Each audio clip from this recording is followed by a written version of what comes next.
Hi Virgo, welcome back. I'll now lay out some more cards, 8 cards, to see how your relationship will be like with this person and any obstacles you'll face together. Okay, the 7 of Cups, the Death card, the 10 of Cups, the Ace of Cups, the Fool, Judgment card, 4 of Cups, and the 2 of Wands. Okay, starting off with the 7 of Cups, sometimes I feel like the two of you will have the same vision, the same goals, family goals, wants in this relationship, but sometimes you won't know how to get there.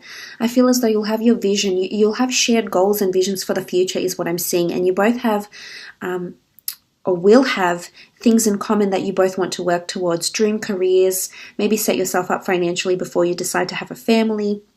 Or maybe you'd like your children to grow up before you, relocate or move in together or something like this. But this is sometimes can be seen as scattered energy.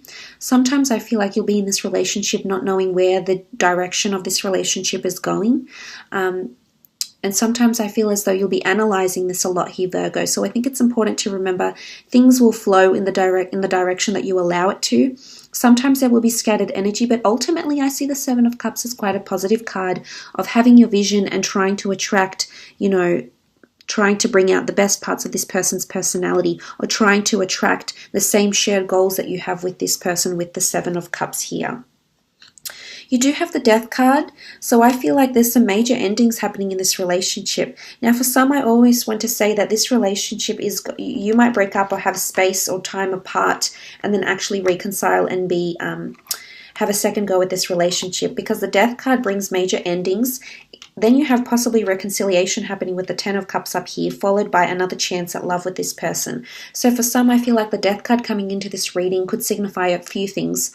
Most potently, I feel like there's an ending with this person that the two of you might rekindle in the future, maybe 2 weeks, 2 months, 2 years after you break things off, that there's a reconciliation. And the second time at this relationship, the second attempt at this relationship will actually bring you that happily ever after element here. The Death card can also symbolize transitions and the change of relationships happening, that there's major changes and shifts in the dynamic of your relationship, the type of relationship you're having here. Virgo, things will definitely change with the Death card here. So this is an old way of life dying. Again, I feel like you're putting your past behind you here with this relationship. For some, I feel like this relationship will be very similar to one you've had in the past. But for a lot of you, I feel like this can very well result in a long-term relationship that can absolutely bring engagements, happy family homes, and children. So that's very exciting. The Death card isn't all bad, It is Scorpio energy. It is mystery. It is devotion. It is, having this connection here. So I think there's lots of transitions that will happen in this relationship, which could just be translated to the fact that there may be many milestones that you achieve with this person alongside you. 10 of Cups, this is a beautiful relationship. Look at this. For those that are thinking about children, there could be pregnancy, christenings, baptisms, children, twins, the blending of families if you have children of your own and as does your partner. This is a happy family unit. For those that are thinking about having families, this person could be the one that gets you pregnant or you become pregnant to them. For the males watching, I feel as though this person could be, the life partner you're after, and just that sort of lovely feminine or nurturing energy is coming through. Lots of emotion and looking to the rainbow in the sky. There's a lot of bliss and happiness, and there's definitely a wonderful life that could lie ahead of you with this person here, Virgo. So this is very, very auspicious, but it absolutely is of joining families, of buying property together, surrounding yourself with couples, double dating.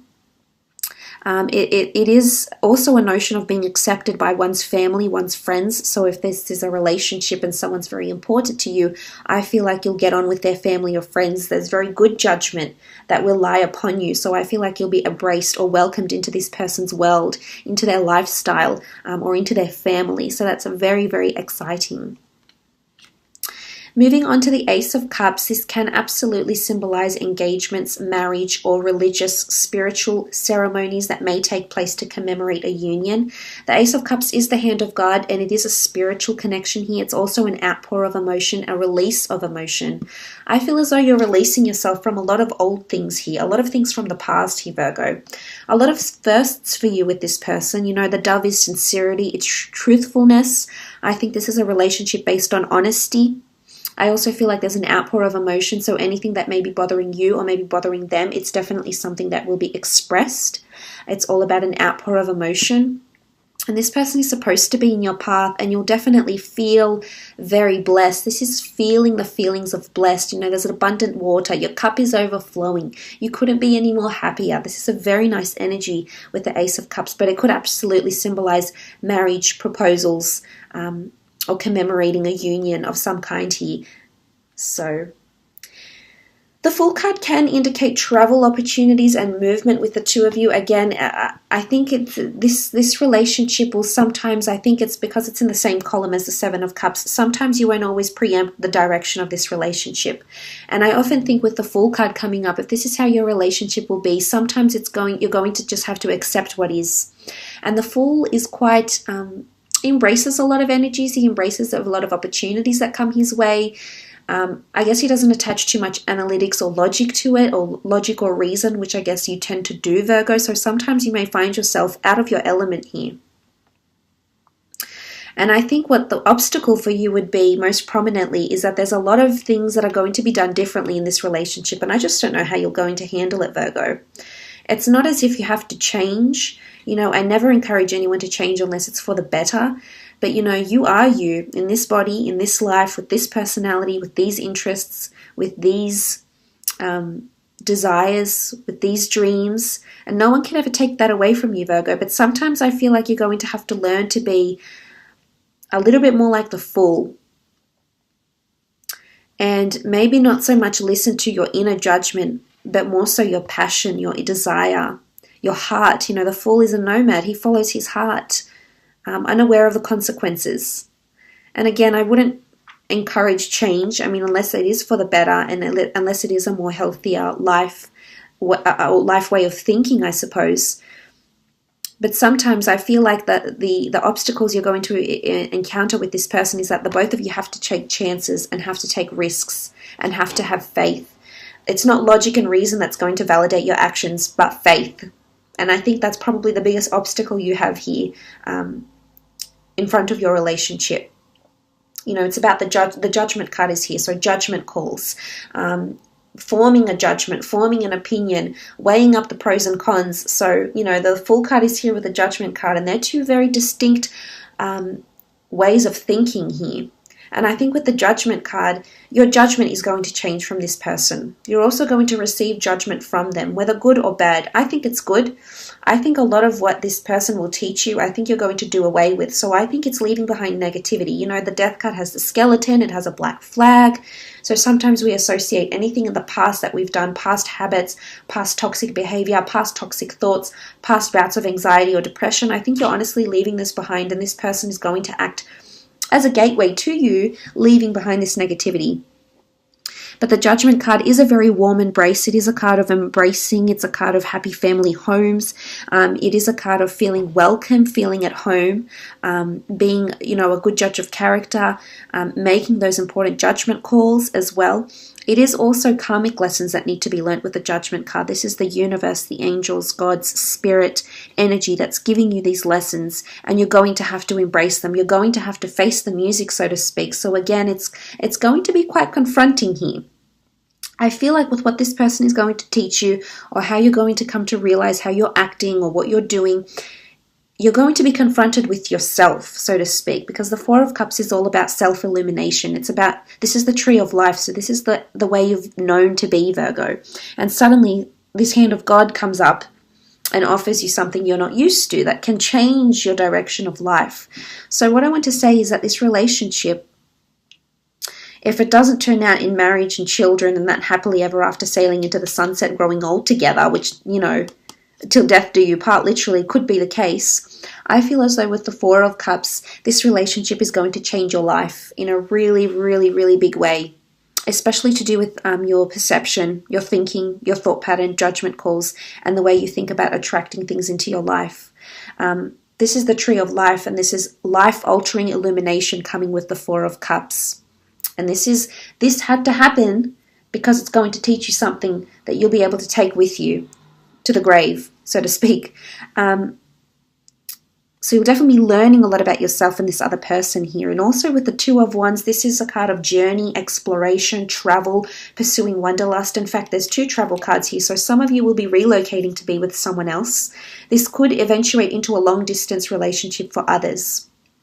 With the Death card in sort of in between these 2 travel cards, I feel like there's going to be periods where you're reconciled and, you know, you're in each other's company, whilst other times you don't know the direction of this relationship because there's distance created between the 2 of you. There's an ending of, I guess, communicating with each other face to face because work or whatever it is, whatever the reasons, this person has to be separated by you geographically, is going to change things for you. So for some, if this is going to eventuate into a long distance relationship, I do see challenges up ahead for you because you're going to question every time you're apart or there's an ending or a goodbye, you're going to be questioning this relationship, and it's going to be quite cyclical, is what I'm seeing. But look, the Two of Wands can indicate this long distance relationship, a bit of back and forth energy, communicating via, you know, the world, traveling the world. With the Two of Wands energy, it's also establishing a base and establishing a place where you might meet up in the world as well for some of you. Let's have a look and see what they're wanting. What are they wanting from you? Okay, they want all their wishes to come true. 9 of Cups, the Emperor, King of Pentacles, and the King of Swords. Okay, they want the real deal here, Virgo. They don't want, you know, all that BS. They don't want the drama. They don't want the games. 9 of Cups. This is everything they've ever wished for. They really hold love in high regard. And for this person, I think it's not career that's at the heart of what they want out of life. I think it's love, commitment, family. So I think you have a traditionalist in one sense, but this is what this person is wanting. They want someone that's going to tick every box for them. So yes, they have high expectations, they have high standards, but they're not accepting anything less. Look at this energy. Emperor, King of Pentacles, King of Swords. Physically, they want someone that can give them a lot of emotion, guidance, protection, and nurturing with the Emperor card here. They want someone to be able to mentor them.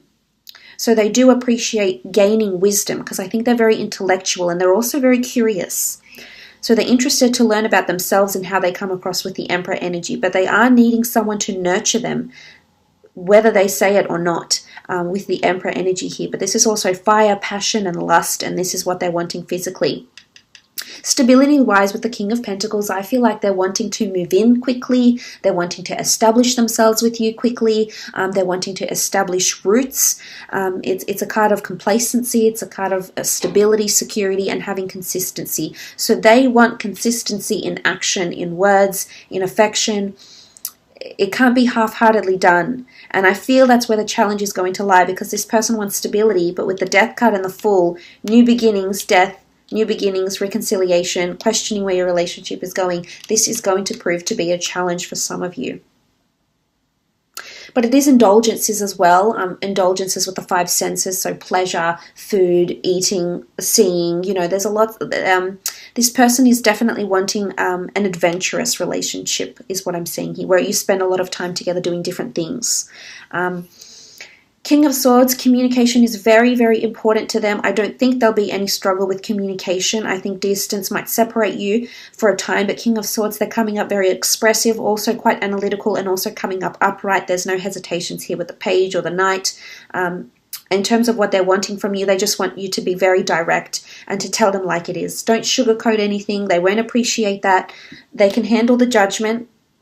They're ready to learn, as are you. The King of Swords here, they want those important conversations, and anything that needs to be addressed, anything that you're feeling or that you're wanting to express, Virgo, you need to express to them, because they're wanting upright and honest communication. Whether it's difficult to address or difficult to articulate, they want it, and they want it directly. It's very important to have that mental engagement and stimulation, and also those commonalities for this person. But look, I will leave it at that, Virgo. Beautiful reading. I hope you have enjoyed it. Please feel free to contact me if you'd like a private reading.